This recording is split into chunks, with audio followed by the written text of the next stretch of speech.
সুপ্রিয় শ্রোতা, গল্প পাঠের আসর চ্যানেলে শুনতে যাচ্ছেন হুমায়ুন আহমেদ রচিত কোথাও কেউ নেই উপন্যাসটির চতুর্থ পর্ব। আমি ওয়ারা কারিম, সাথে থাকুন। বকুলদের স্কুলে কোনোদিনই পুরোপুরি ক্লাস হয় না। প্রায় দিনই 7th পিরিয়ডে ছুটি হয়ে যায়। আজ 7th পিরিয়ডে রেহানা আপার ক্লাস। এই ক্লাসটা হবে না ধরেই নেওয়া যায়, কারণ রেহানা আপার অনেক রকম যোগাযোগ আছে। সেসব নিয়ে তাকে ব্যস্ত থাকতে হয়। মেয়েদের টিফিন এবং কোঅপারেটিভের দোকান তিনিই চালান। গার্লস গাইড এবং সবুজ সেবিকার ব্যাপারগুলিও তাকে দেখতে হয়। নিয়মিত ক্লাস নেবার কোথায় তার সময়? কিন্তু আজ তাকে ক্লাসে আসতে দেখা গেল। তার মুখ গম্ভীর, হাতে একটা প্রকাণ্ড গ্লোব। তিনি ক্লাসে ঢুকেই ব্ল্যাকবোর্ডে বড় বড় করে লিখলেন জলবায়ু। জলবায়ু তিনি গত সপ্তাহের আগের সপ্তাহে পড়িয়েছেন। কেউ অবশ্যই তাকে সেটা বলল না। ফরিদা, তুই বল, জলবায়ু মানে কি? ফরিদা ফ্যাকাশে মুখে উঠে দাঁড়ালো। তিনি তাকে সম্পূর্ণ অগ্রাহ্য করে ছাত্রীদের মোট সংখ্যা গুনতে লাগলেন। সব মিলিয়ে 38 জন ছাত্রী উপস্থিত। তিনি মুখ গম্ভীর করে বললেন, 38 জন প্রেজেন্ট, কিন্তু টিফিন এনেছিস 41টা। কেন? ক্লাস ক্যাপ্টেন অনিমার মুখ শুকিয়ে গেল। বল, 41টা টিফিন কেন? অনিমা আমতা আমতা করতে লাগলো। চুরি শিখে গেছিস এই বয়সেই? বাবা কি করে? অনিমার মুখের কথা জড়িয়ে গেল। রেহানা আপা আরো গম্ভীর হয়ে বললেন, জলবায়ু কাকে বলে বল দেখি। এটি একটি কাঁচা কাজ হয়ে গেল, কারণ অনিমা খুবই ভালো ছাত্রী। জলবায়ু কি এটি সে তার চেয়েও অনেক গুছিয়ে বলল। ভূমধ্যসাগরীয় অঞ্চলের জলবায়ু কি বল। আপা, এটা এখনো পড়ানো হয়নি। সব কিছু পড়িয়ে দিতে হবে? নিজে নিজে পড়া যায় না? তুই আজ ক্লাস শেষে আমার সঙ্গে দেখা করবি। বসছিস কি জন্যে? বসতে বলেছি? দাঁড়িয়ে থাক। ফরিদা, তুইও দাঁড়িয়ে থাক। তিনি প্রায় 10 মিনিট ধরে মেয়েদের মিথ্যা বলার অভ্যাস এবং চুরি করার অভ্যাসের উপর বক্তৃতা দিয়ে ক্লান্ত হয়ে পড়লেন। ক্লাসে টু শব্দও হলো না। তিনি কপালের ঘাম মুছে ক্লান্ত স্বরে বললেন, বকুল ক্লাসে এসেছে? সবচেয়ে পেছনের বেঞ্চ থেকে বকুল ভয়ে ভয়ে উঠে দাঁড়ালো। তোকে গতকাল টিফিন পিরিয়ডে আমার সঙ্গে দেখা করতে বলেছিলাম, করেছিলি? আপা, আমি গিয়েছিলাম। আপনি হেড আপার সঙ্গে কথা বলছিলেন। কথা কি আমি সারা জীবন ধরে বলছিলাম? 5 মিনিট দাঁড়ানো গেল না?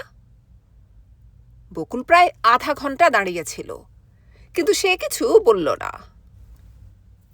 আজ ক্লাস শেষ হবার সাথে সাথে আসবি। বাংলাদেশের জলবায়ু কিরকম বল। বকুল ঘামতে লাগলো।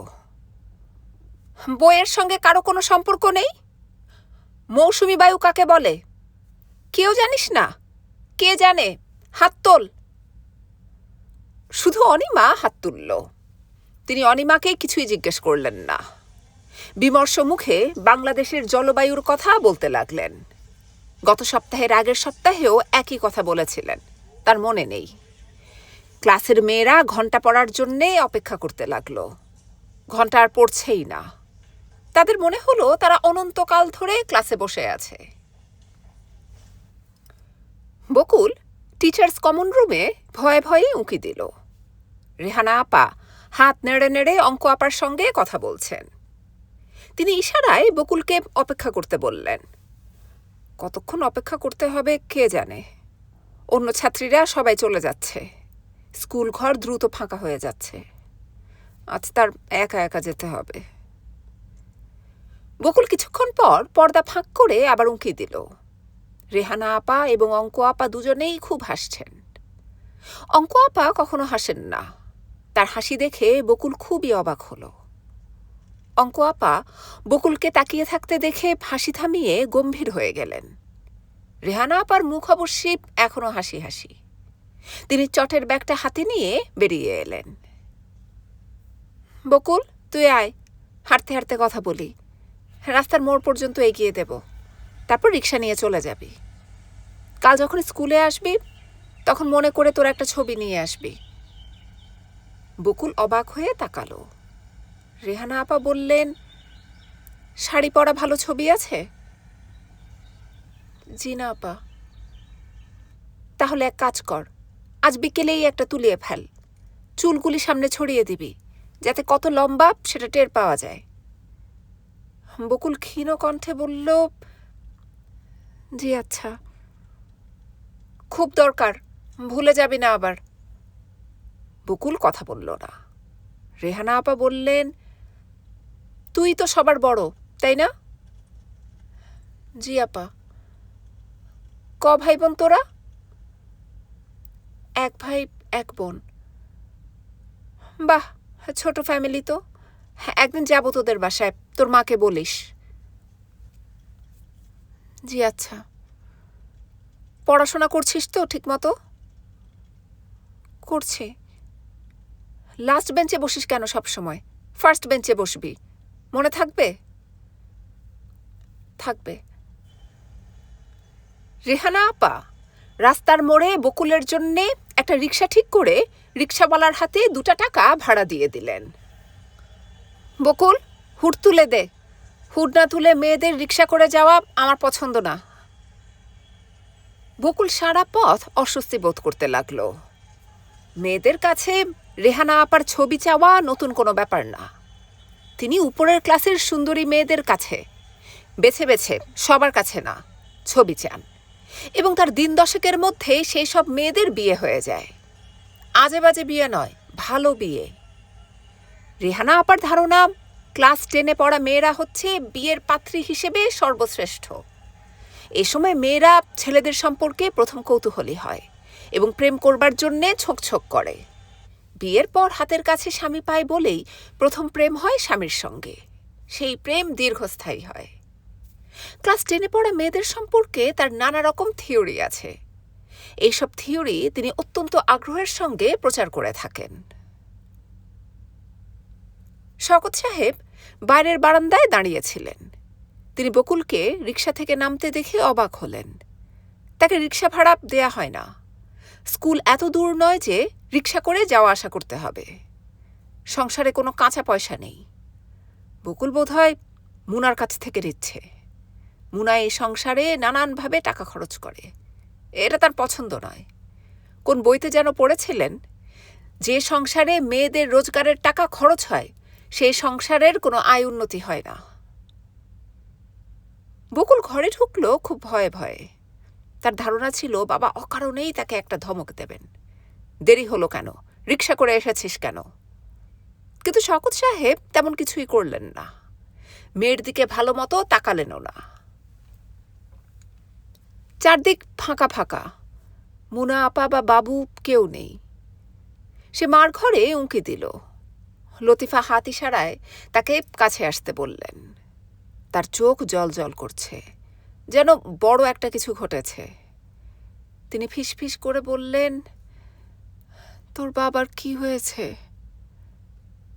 কেন হবে আবার কি? মিষ্টি কিনে এনেছে। কোথায় মিষ্টি? ওই দেখ, ড্রেসিং টেবিলের উপর। বকুল অবাক হয়ে দেখল সত্যি সত্যি 1 প্যাকেট মিষ্টি। সে বলল, তুমি জিজ্ঞেস করনি কিছু?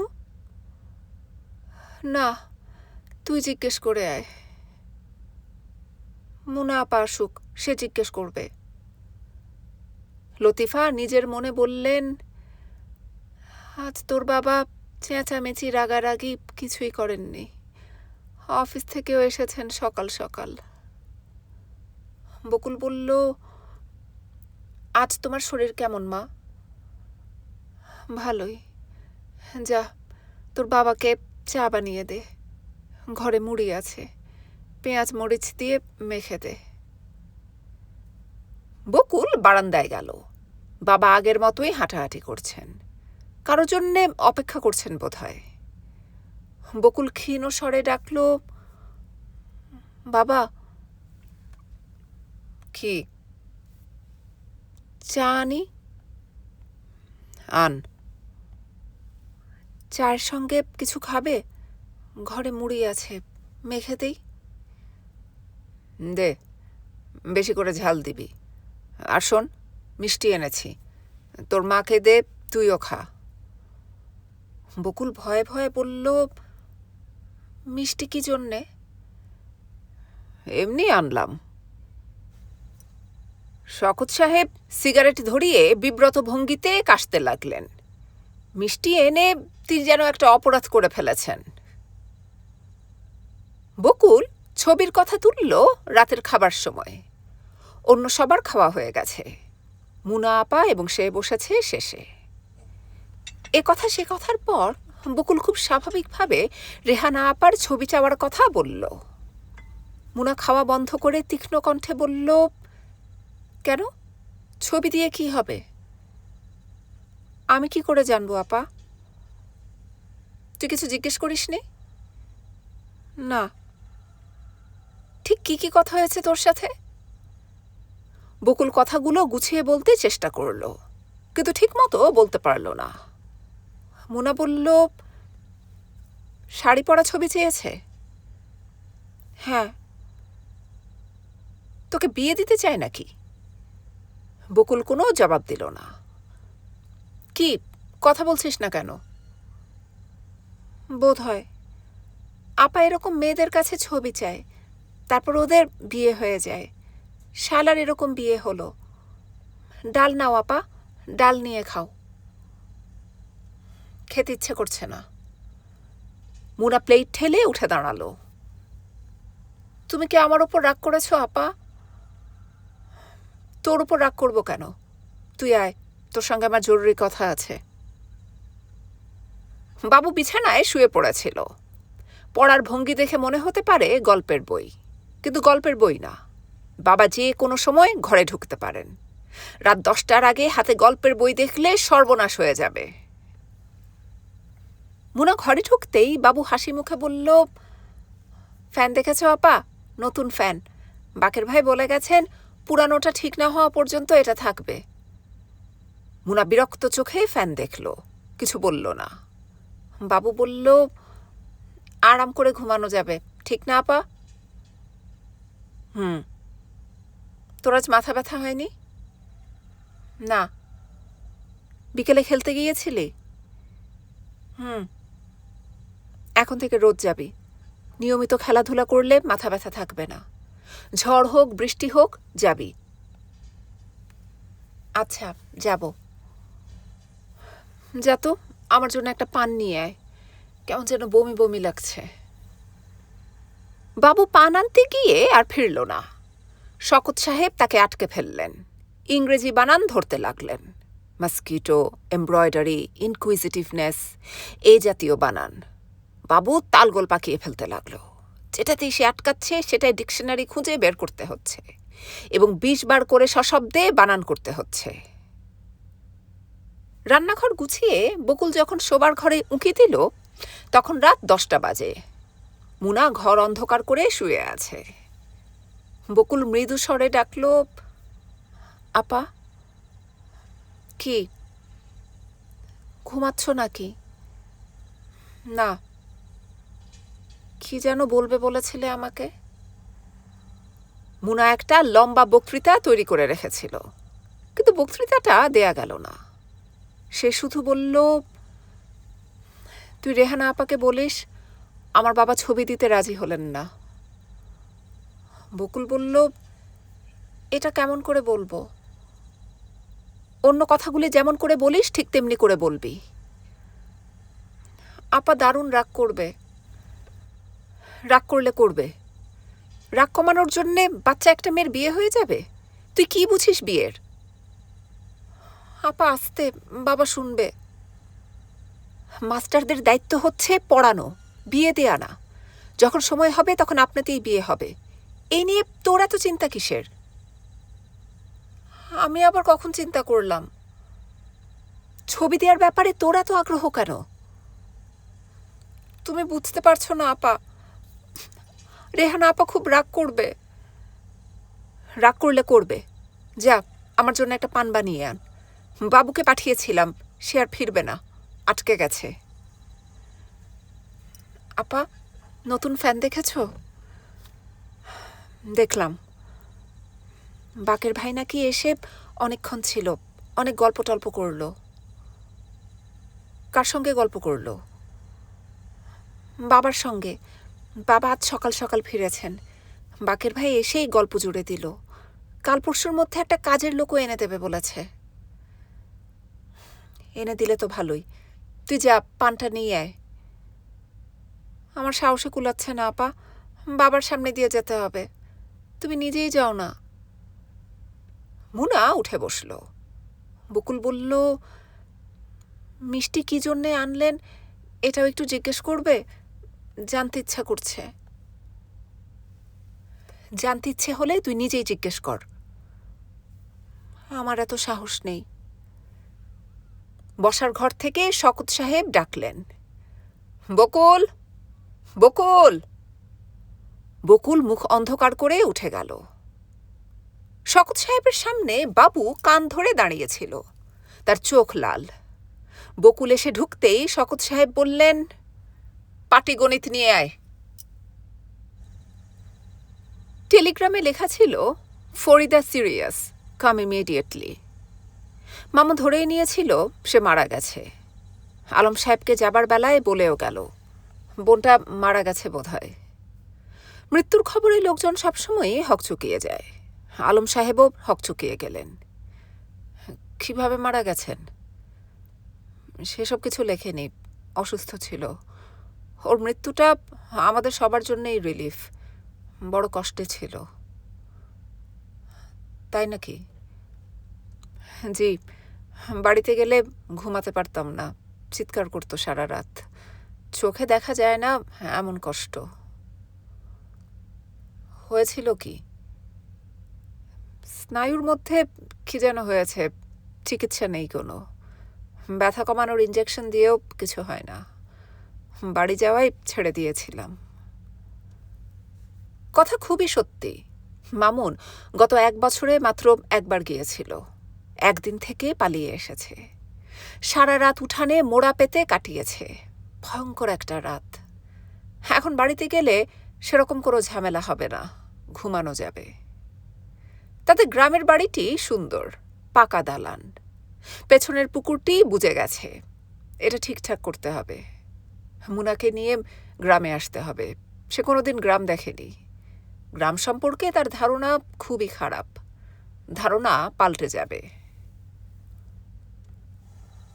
মামুন বাড়ি পৌঁছল সন্ধ্যার পর। চারদিকে কেমন অস্বাভাবিক নীরবতা।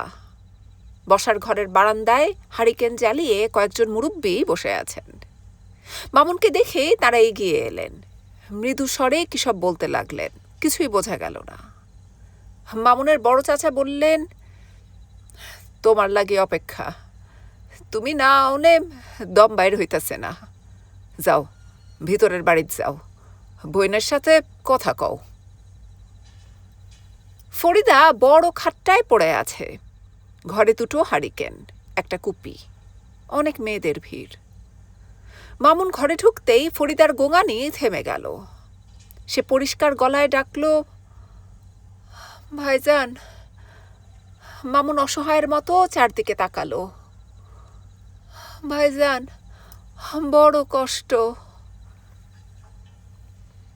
হারিকেনের আলোয় চকচক করছে ফরিদার চোখ। চোখগুলো এখনো এত সুন্দর।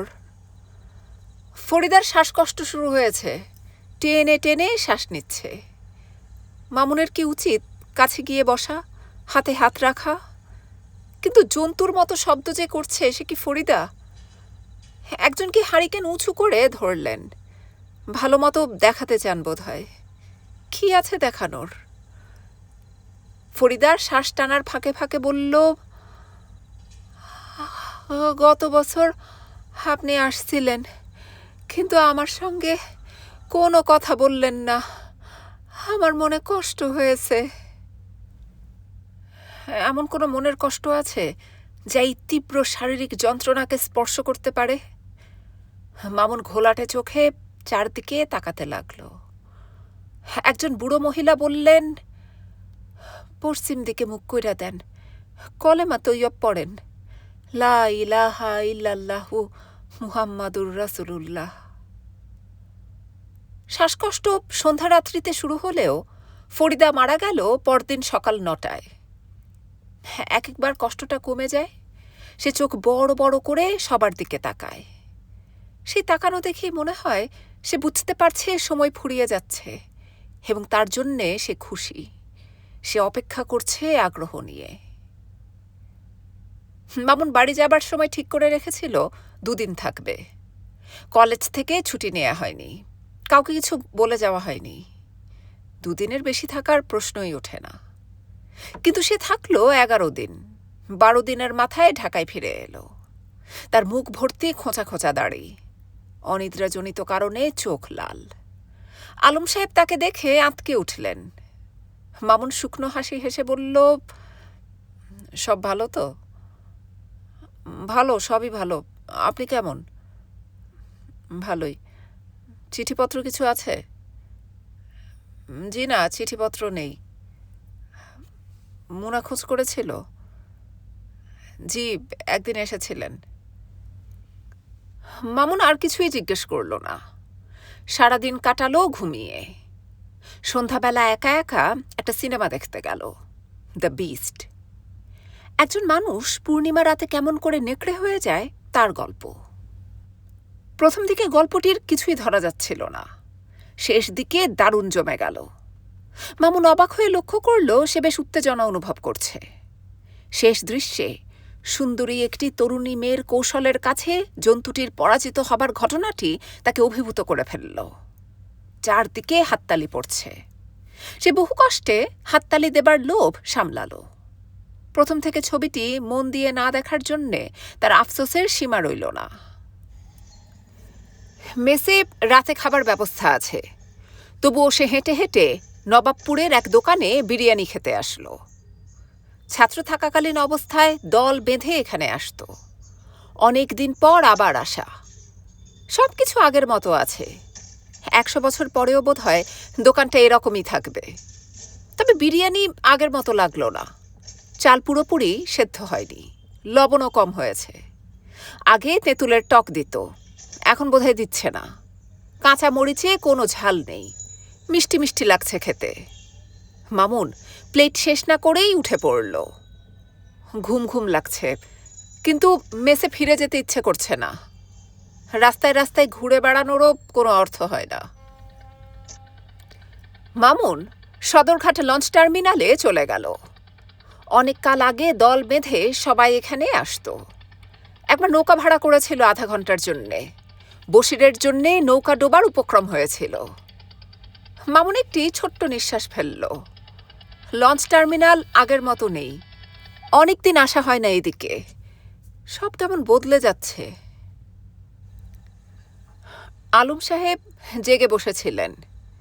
মামুনকে আসতে দেখে উঠে এলেন। কোথায় ছিলেন এত রাত পর্যন্ত? মামুন অস্পষ্টভাবেই হাসল।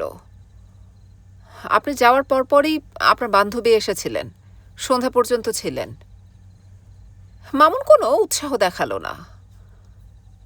আপনাকে কাল সকালে তাদের বাসায় যেতে বলেছেন। কাল কিভাবে যাব? কাল কলেজ আছে। কাল শুক্রবার না, কাল তো ছুটি। ও হ্যাঁ, চিঠিও লিখে রেখে গেছেন একটা, আপনার টেবিলে রেখে দিয়েছি। আর ভাত তরকারিও ঢাকা দিয়ে রেখেছি। আপনার শরীর ভালো তো মামুন সাহেব? জি ভালো।